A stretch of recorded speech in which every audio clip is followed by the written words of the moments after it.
It's the last Friday of the month of June 2018. My name is Solis Rose Gorte. Welcome to News 360.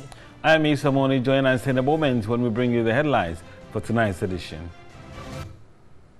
News 360 Headlines is brought to you by Deluxipade, Heaven Black Mosquito Coil and Spray.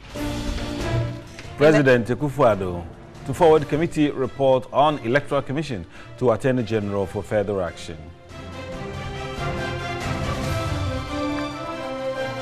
Board of Pensions Authority advised to put 3.1 billion Ghana cedi pension funds to judicious use. Condolences keep pouring in for late Vice President Kwesi Emisata.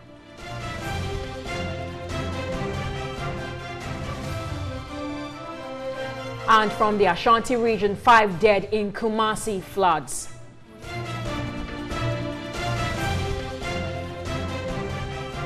And Amnesty International tells Nigerian government to address the country's rising insecurity.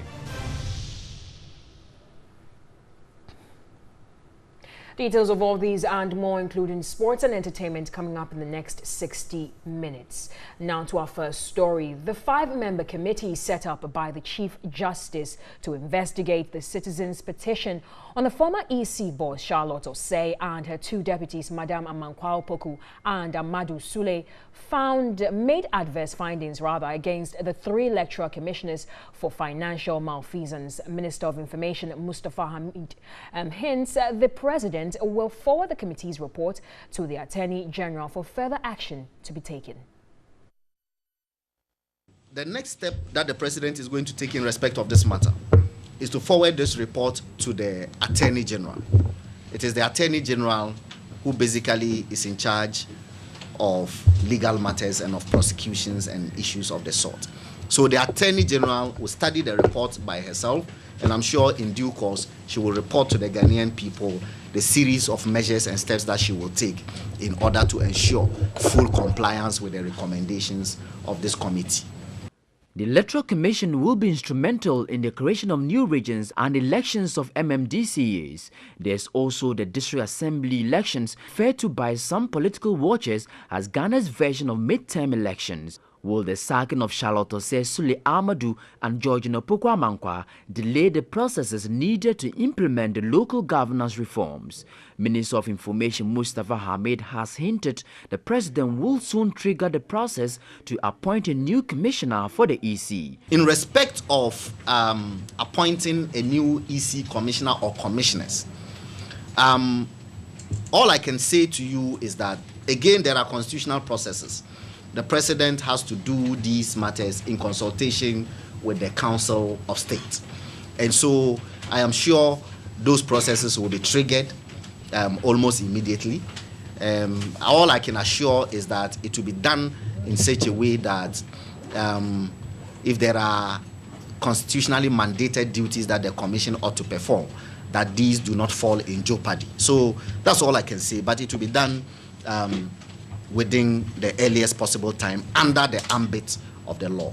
The adverse findings against Charlotte Osei included awarding 12 contracts to SCL in excess of $22.3 million without going through the public procurement law.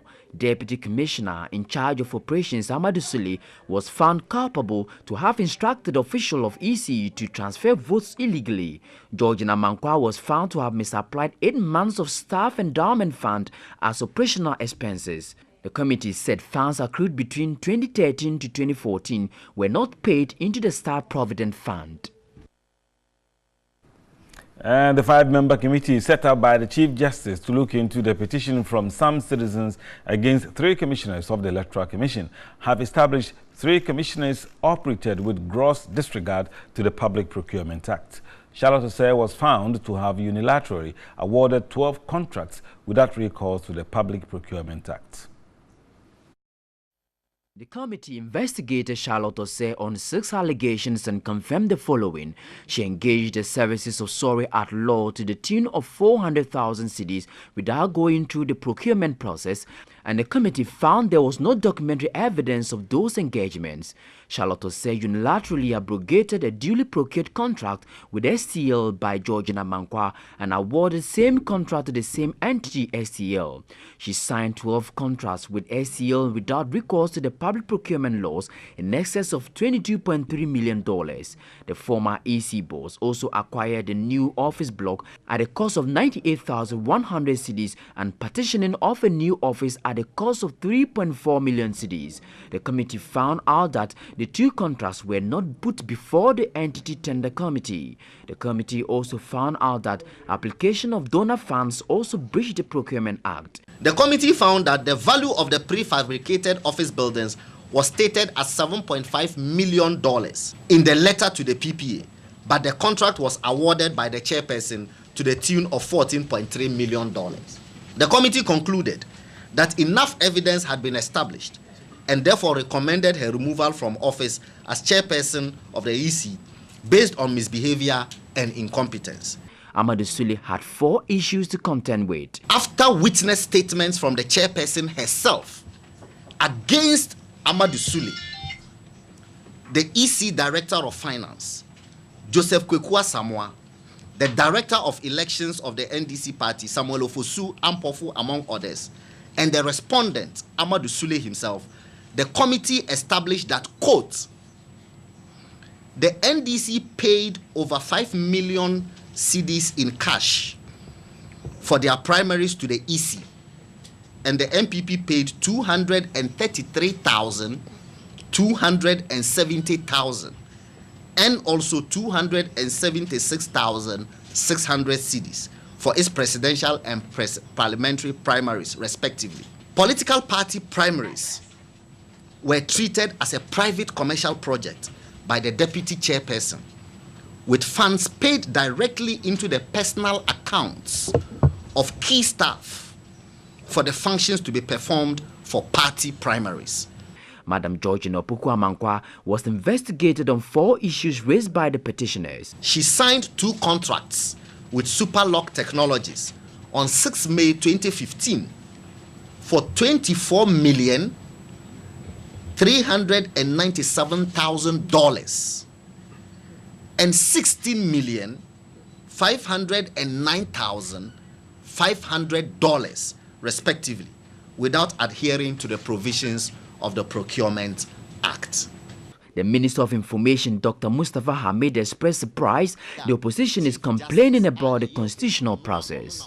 It will be tragic for the country, in the face of these facts and circumstances, for anyone to attempt to turn this matter into a party political affair, as indeed some people are seeking to do, the NDC. Meanwhile, the former chair of the Electoral Commission, Charlotte Osei, says she will withhold her response to her removal and speak at the appropriate time. In a release, Charlotte Osei noted this is due to the passing of former Vice President Kwesi Bekoin Emisa Arthur. According to Charlotte, said despite the attacks, character assassination, the falsehoods, the cases, and the relentless plots and threats against her and her family over the past 3 years, she chose to remain silent and focused on delivering on her constitutional mandate to the best of her ability. The former Electoral Commission chair stated records show she presided over the 2015 District Assembly election and the 2016 presidential and parliamentary elections to the best of her ability. Charlotte said in the release said she prefers to leave the standards and quality of the elections for Ghanaians, history and posterity to judge. According to Madam Osei, she still considers it a great honor and privilege to have been given the opportunity to serve Ghana. Charlotte Osei was found to have breached procurement laws in the award of several contracts during the 3-year tenure as chair of the Electoral Commission. There has been mixed reactions from political parties following the removal of chairperson of the Electoral Commission, Madam Charlotte Osei. While some of them welcome the news, others are of the view other punitive measures could have been taken against the commissioners. The chairperson of the Electoral Commission, Charlotte Osei, and her 2 deputies, Amadou Sule and Georgina Mankwa, were all removed from office on Thursday. This follows months of investigations. A committee set up by the Chief Justice, Justice Sophia Akufo, in pursuant to Article 1464 of the Constitution, recommended their removal from office on grounds of misbehavior and incompetence. The All People's Congress, Hassan Ayaraga, welcomed the news, saying it is good decision from the president. He also wants the former chair of the EC punished. If we, as a political party, our leader was disqualified, then I think that hers is not only the matter of removing her from office, but she has to face the special prosecutor. So her story doesn't end at the removal. It goes beyond the removal from office. Expressing her personal views on the matter, a member of the CPP Road, Lenny Morayana, said she is opposed to the decision to sack her. I think that we could have punished her in another way. This is not the first time such things maybe are happening. She's just been there for a short while. When we are looking at it with a political lens, where we think she's sympathetic towards the NDC, and therefore we are going to have an MPP person coming. That's the way we are going to also take it. Anybody that you bring, the rest of us will say that person is also going to be jeering towards you. The National Democratic Congress is not enthused either. We think that is a wrong decision. We think that is a political decision the president has taken. We think that is a dent on our democracy. We think that the president, in his failure and failing, he thinks that the way to secure his second term is to plant cronies at strategic places. But I want to tell him that no, he has already failed. A planned demonstration by the NDC to protest the sacking of the EC chair was, however, cut short following the demise of the vice president. Now, away from that and to another headline story, the Ministry of Employment and Labour Relations has directed the newly constituted Board of the Pensions Authority to monitor the judicious use of the 3.1 billion cedis transferred to pension custodians. Sector Minister Ignatius Bafo-Ewua said failure to track judicious use of the 3.1 billion cedis will affect the lump sum of contributors after they have retired in 2020. Sector Minister gave the directive during the swearing-in of the new Board of National Pensions Regulatory Authority, NPRA. He recalled the 3.1 billion cedis, which was transferred from the Temporary Pension Fund account CPFA at the Bank of Ghana to custodians to be invested into beneficial instruments. The Minister, Ignatius Bafo-Ewua, asked the board to ensure the amount transferred would be properly monitored to safeguard investments of employees. This brings a lot of responsibility on us as regulators, because we ought to implement the law to the latter to ensure that these monies which are being managed by the various schemes are properly managed and sound financial practices are administered at those levels. Currently, the National Pensions Regulatory Authority, NPRA, has a total pension asset of 21 billion cedis, which can be used for investment.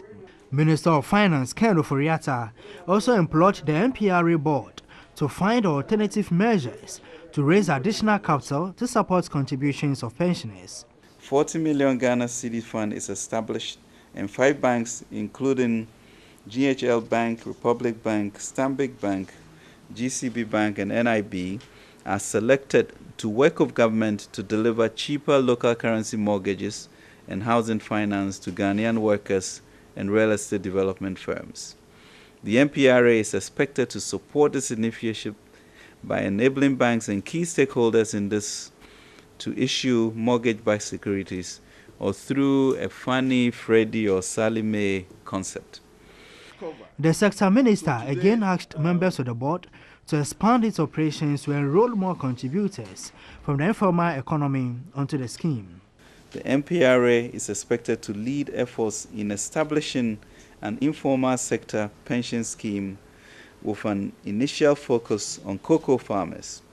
While the team led by the CEO has done the preparatory work, an implementation team must be set up to facilitate the establishment of the scheme in the second half of 2018. Board Chairman Paul Simon Cranton pledged strong commitment to roll out new initiatives and raise additional funding for retirees.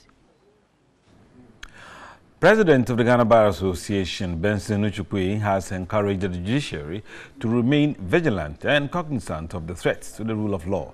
Reading the Lest We Forget tribute in Accra on the 36th anniversary remembrance service for the three murdered High Court judges, Benson Uchukwu said the rule of law will be meaningless if there is no access to speedy and effective justice anchored on robust and effective legal representation of persons in conflict with the law.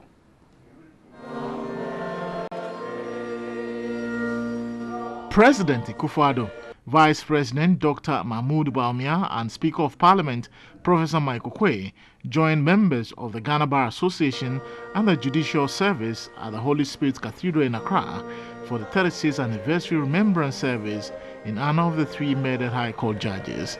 The non-denominational service was to mark the 36th anniversary of the abduction and murder of the three High Court judges at Bundase Military Range in the Accra Plains. Justices were Justice Fred Poku Sarkodie, Justice Cecilia Koranting-Addo, and Justice Kwejoe J. Ejapon. Also abducted and murdered was Major Samakwa. The solemn service, organized by the Ghana Bar Association in collaboration with the Judicial Service, was attended by family members of the deceased. The president of the Ghana Bar Association, Benson Uchukwu, asked the judiciary to remain vigilant and cognizance of the threat to the rule of law. Having received complaints from some lawyers about threats to their lives for defending accused persons, let me take this opportunity to reiterate that our democracy is premised on the law of rules, and lawyers are critical in any effort to have these rules respected, defended, and applied in the practical endeavor of administering justice. Preaching the sermon, the District Minister of the Presbyterian Church of Ghana, Tema North, Reverend Dr. George Kwapon, asked citizens to use their lives meaningfully to help build the nation. This nation was purchased by the precious blood of our forebears. People died to save this nation. People died to gain this nation. People died for the judicial service, for the bar. People died to ensure that there will be democracy in our nation. Because people think they know too much, because people will not allow, people thinking that probably they will live in this world forever and ever, they don't want to. I'm here to remind you that the day will give way to the night. Biography of the late judges were read.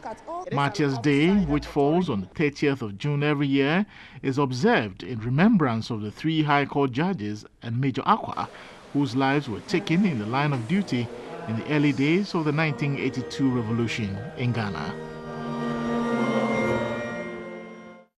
And now to our MTN video report this evening, where Lanyon Francis reports on the bad state of a poll in the Mapekofe in the Greater Accra region.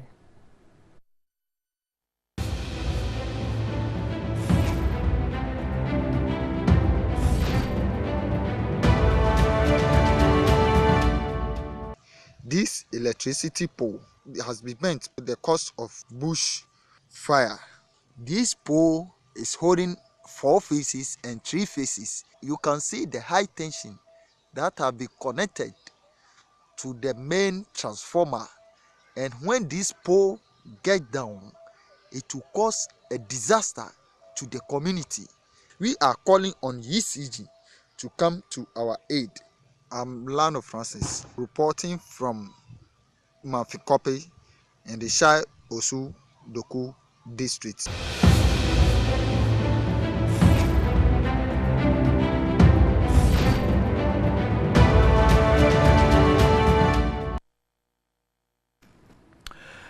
You can also send your video report via WhatsApp 055 1433044. Thanks for staying with us on NEWS360. Time for Business Now. My name is Nanikia Mensah Brampa. We have more messages of condolence pouring out from the business community after the passing of the former Vice President of Ghana, Pakwesi Imisartha. The Governor of the Bank of Ghana, Dr. Ernest Addison, says the staff of the Central Bank is saddened by the passing of the former Vice President of Ghana, Pakwesi Imisartha. And he said the former Vice President Imisartha was a pleasant young gentleman. Well, he worked closely with him for 2 years out of the 3 years that he was governor as director of research, and he went on many international meetings with him as a member of his delegation. Now, during his time at the Bank of Ghana, he undertook a couple of significant initiatives, which includes the welfare of the staff. The late Pakwesi Bekwin Imisartha was a member of the team of technocrats who managed Ghana's structural adjustments program since the 1980s. He was very much loved by the staff of the Central Bank and will sorely be missed. And the late Imisartha is reported to have collapsed at the Air Force gym early Friday and was rushed to the 37 Military Hospital, where he was pronounced dead.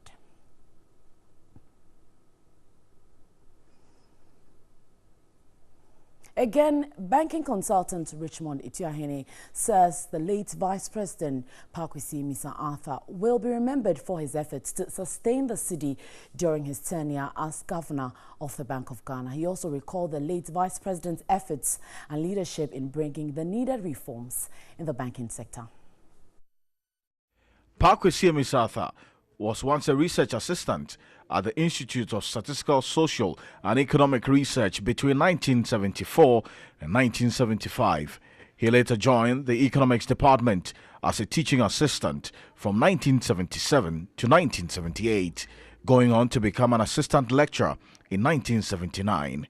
He lectured at the Department of Economics at the University of Ghana between 1980 and 1988. Imisartha was appointed as governor of the Bank of Ghana in October 2009 by President John Evans Atta-Mills. He held this position until 6th August 2012, when he became Vice President of Ghana following the death of Atta-Mills. Banking consultant Richmond Ituahene says the late Vice President Kwesi Imisartha will be remembered for his efforts to sustain the city during his tenure as governor of the Bank of Ghana. I remember when he took over the governorship, the city had been very stable over the years. So he took over and also continued to the stability of the city over his tenure of office.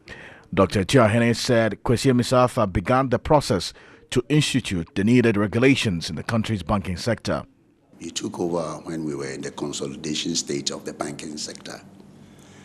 And he steered affairs to make sure that all the various aspects of banking was created to enable the other institutions, the foreign banks and the local banks, to function properly.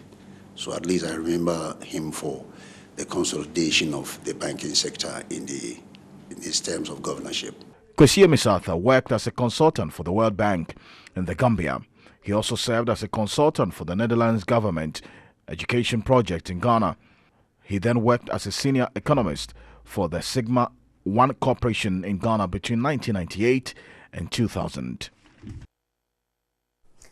Right, so once again we say may his gentle soul rest in perfect peace. We move on to some more tonight. And Tell It Moms, a women's advocacy group, wants more education given to parents on effective methods of parenting and motherhood to promote efficient grooming of their children. Now, at a conference in Accra, founder of the group, Shaida Buhari Nubi, called for a platform for women to break silence and communicate issues bothering them.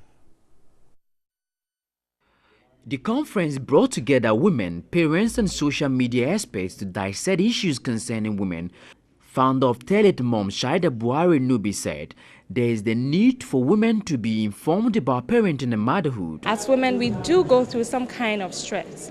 And by impacting each other, it's not only about having fun and talking about our lives, it's also by reaching out to someone, a needy family and the privileged people, and supporting them.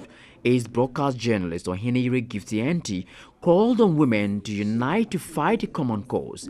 I don't believe women have to be their own enemies.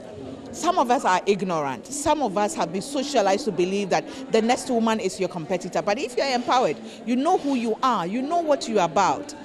No one intimidates you. You should be your own competition. You should think about how to improve yourself all the time. Tell It Moms is an organization which seeks to empower women and address the issues of marriage, parenting, and depression. It has impacted lives by raising funds for the underprivileged. It has its presence on social media platforms with over 100,000 followers on Facebook. Do you believe you have a life? Do you believe you can conquer this world? Right, so that will do for the business segment tonight. My name is Nanikia Mensah Brampa. More on 3news.com. Isa is standing by with more on the former late Vice President.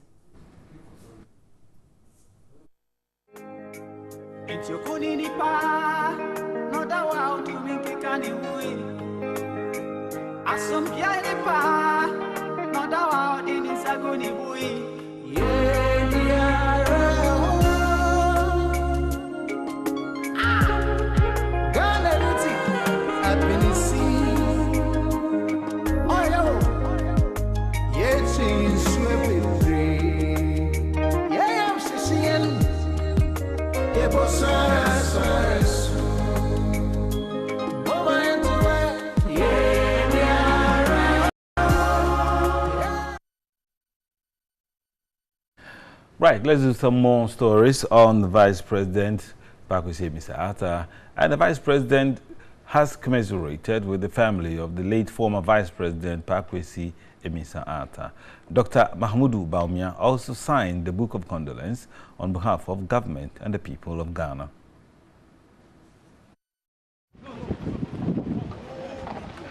Dr. Mahmudu Bawumia was accompanied by the Chief of Staff, Fremont Sopari, and other government functionaries and ministers. He had a closed-door meeting with the family and the wife of the former Vice President, Pakwesi Emisa-Arthur. He later signed the Book of Condolence on behalf of government and the people of Ghana. The late Vice President, Pakwesi Emisa-Arthur, passed away Friday, the 29th of June 2018. His body has since been deposited at the morgue. Now, Parliament briefly sat on Friday. This was in reaction to the sudden death of former Vice President Kwesi Emisa-Arthur. It was difficult for Parliament to proceed with its activities lined up for the day. Speaker of Parliament Professor Michael Quay announced the House had to be adjourned early in order for leadership to go commiserate with the family of late Kwesi Emisa-Arthur. He eulogized the late former Vice President. A man who went through the mill as special assistant, no wonder he graduated to better performance in due course. All those years I knew him because I was very close to the finance minister at that time. He always worked as a dedicated person. Majority Leader Oseche Mensah-Bonsu said he found the death of the late former Vice President unbelievable. The Speaker, a person who drove himself to a fitness club would not be suspected of any ailment, and yet that is what happened. He went there, having driven himself, and he didn't come back in one piece. What we could say to the immediate family is that for now we extend our sincerest condolences to the immediate family, to the party that brought him to prominence, to government that he served, and indeed to the country. Minority Chief Whip Muntaka Mubarak, narrating how the late former Vice President died, said the minority would miss the absence of the late former Vice President. We extend our condolences to the family, the NDC party, and those of us in the minority who really missed him on most of his useful advice. After the adjournment of the House, leadership led a delegation to the residence of the late former Vice President, Kwesi Emisa-Arthur. A national organizer of the NDC, Kofi Adams, says the party is in shock following the death of former Vice President Kwesi Amissah-Arthur. According to Kofi Adams, former President John Dramani Mahama cut short his trip to Germany upon hearing news of the death of the former Vice President Kwesi Amissah-Arthur Friday morning. He spoke to the media at the 37 military hospital where the former Vice President is reported to have died. The National Democratic Congress had planned a demonstration over the dismissal of the chairperson of the Electoral Commission, Charlotte Osei, Friday morning, but that was never to be. NDC members and the entire country woke up to the news of the death of the former Vice President Kwesi Amissah-Arthur. The national organizer of the party, Kofi Adams, in the company of other leading members of the NDC, visited the 37 military hospital where the former vice president is reported to have died. After meeting with hospital authorities to ascertain the circumstances under which the former vice president died, Kofi Adams could not hold back his tears. Indeed, you cannot write the history of this party and ignore his contribution at various levels, at various times when it was needed most. He has counted and continued to count. This was a very strong person we are talking about. On Wednesday, we had a long meeting that started from about 10 o'clock in the morning, traveled all the way to about 2, 3 o'clock. We were all there at the Council of Elders meeting. Again yesterday, the book launch event, he was there. This morning, he was doing the normal things that he does. And, oh God. He said former President John Mahama cut short his trip to Germany following the death of the former vice president. On our way here, we spoke. I spoke with him. He's not in the country. He will be airborne by now. The details of this sad news will be announced by the family later. And so I would not want anyone to ask me about the details or otherwise. But the truth is that Ghana is mourning, NDC is mourning. Authorities at the 37 military hospital have instituted measures to control a possible influx of persons to the hospital. You can hear some people wailing behind me now, just walking. There's a number of them clothed in funeral clothing, also to come and mourn with those who are here. Exactly 2 months ago, on April 29th, he turned 67 years old. 2 months on, June 29, he is no more. From the 37 military hospital, my name is Alfred Okonsi, TV3 News. And still on this, some political parties, mainly the New Patriotic Party, the Convention People's Party and the All People's Party, the APC, have all expressed shock at the demise of the former Vice President, the late Kwesi Amissah-Arthur. They have subsequently extended their condolences to their bereaved families. Like every Ghanaian, news of the former Vice President Amissah-Arthur's demise was shocking to the political parties. Acting Director of Research of the New Patriotic Party, Evans Nimako, says the former Vice President always dealt with issues. I saw him on the political landscape, and he wasn't an aggressive person. He dealt more with issues. Maybe if not because of politics, we wouldn't have heard too much of him. Former second vice chair of the Convention People's Party, Rodelin Imoru Ayana, expressed shock at his demise. And he carried himself very well. I must say that Dr. Amissah-Arthur never said a bad thing about anyone. It was not his nature. So for us, within the political setup, I think we've lost a real politician, the kind of politician that this country needs at this time. The leader of the All People's Congress, APC, Hassan Ayariga, described the former vice president as humble. I have met him on several occasions on different platforms. He's one of a kind who will smile, who will bow before you, greet you, and then he goes on to smile even after your conversation. He leaves you with a smile. The Deputy Director of Research, Peter Boama Otukuno, said the NDC had lost a great leader. His Excellency Park Kwesi Amisa is an exceptional politician. I mean, people always say that he doesn't look like a politician. He doesn't even belong to the political world, and that, you know, he's too good to be a politician. The late Amisa Arthur, before his appointment as vice president, was the former governor of the Bank of Ghana. And earlier in the day, former Finance Minister Seth Terkper, among others, visited the bereaved family of the late Amisa Arthur.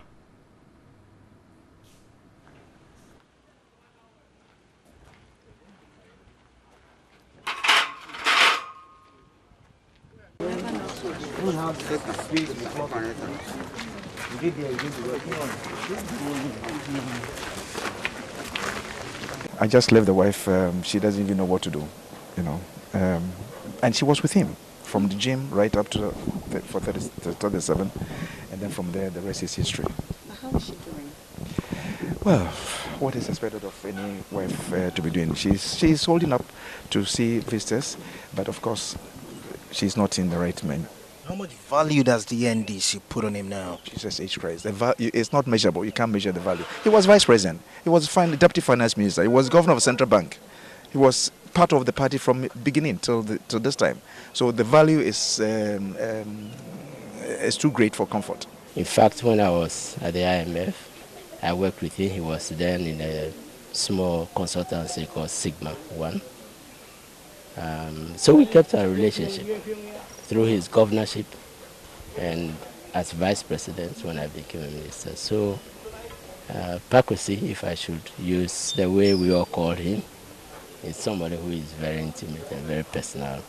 You know, to me, a very big supporter, you know, of my career from day one.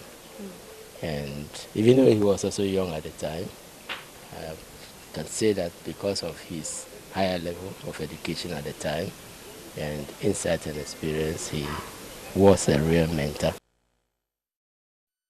Still on the late ex-vice president. So let's move away and go to the Ashanti region, where residents of Kumasi have expressed shock at the sudden death of the former vice president Pakwesi Amisa Arthur. They described his death as a loss to the nation and not only to his family. A report by Ibrahim Abubakar. Former Vice President Pakwesi Amisa Arthur passed away this morning. He was pronounced dead at the 37 Military Hospital after collapsing at a gym. Some residents of Kumasi have described the late Vice President as hardworking, humble, and dedicated to his service. I was shocked when I saw it on my phone when I was coming back from Accra to Kumasi, and I was contemplating. So I called back to Accra to find out. I least expected that he will pass on, considering the services he has rendered for the nation. But death is something you cannot really expect. Oh, the medical say I say one time be Nagana Bobo say last time no kwa na ye penya or ko dina e hwe. Late Pakwesi Amisa Arthur was the governor of the Bank of Ghana from 2009 to 2012. He became the vice president in 2012 when the NDC won the elections. The former vice president died at age 67. Of course, the whole country continued to mourn the late vice president Kwesi Amisa Arthur. You're watching News 360. We'll be back with some more.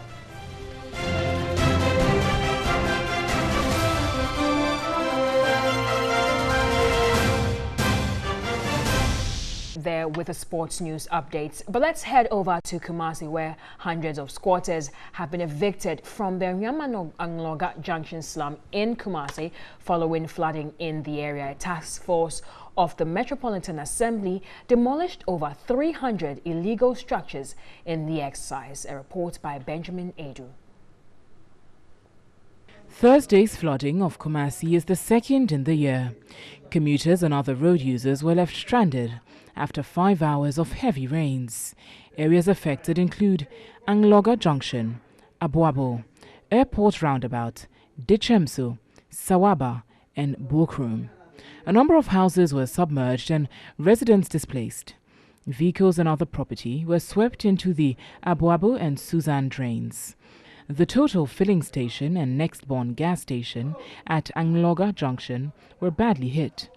Kumasi Mayor Osei Asibe Entry ordered for the immediate closure of fuel stations. The Metropolitan Chief Executive, Osei Asibe Entry, attributed the menace of flooding to the growth of slums in the city. He has vowed to tackle the problem head-on. We are not giving them enough time any longer. Today we are marking it for demolition, and we will work out a strategy to get all the structures demolished on time. The illegal settlements mostly spring up along waterways. Regional coordinator of NADMO, Kwabena Century, described the flooding as massive and has called for a change of attitude towards the environment. All the disasters are man-made disasters. We cause the disasters on our own self. NEWS360 will return shortly with some more.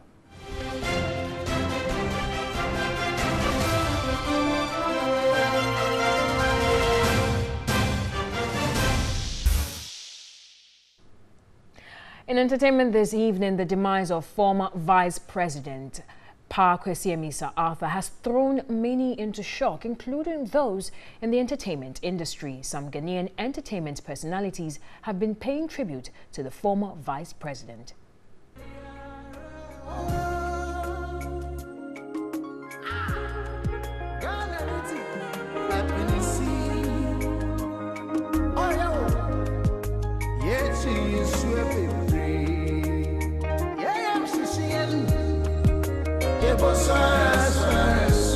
The late Kwesi Amisa Arthur reportedly collapsed at the Air Force Gym early this morning and was rushed to the 37 military hospital, where he was pronounced dead. Some Ghanaian entertainment personalities have been paying tributes to the former vice president. Actress Amake Abebrese, in a tweet, said she was really saddened by the news. She posted, "I am saddened by the news of the death of former Vice President of Ghana. He was truly one of the most genuine people I've had the pleasure to meet. A fine politician and gentleman. Rest well, sir. Hashtag RIP Amisa Arthur." Comedian DKB, in a tweet, said, "Apparently our Vice President Amisa Arthur collapsed during his early morning workout and was pronounced dead on arrival at the 37 military hospital. If the above information is true, don't use it as an excuse not to work out. Obesity is still deadly. Thanks," he noted. Rapper Edem wrote, "RIP former Vice President of the Republic of Ghana, Kwesi Amisa Arthur. God rest your soul. Hashtag Mighty Jesus."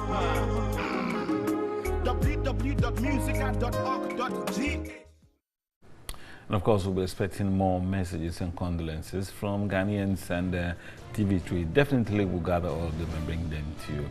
That's it for this edition of News 360.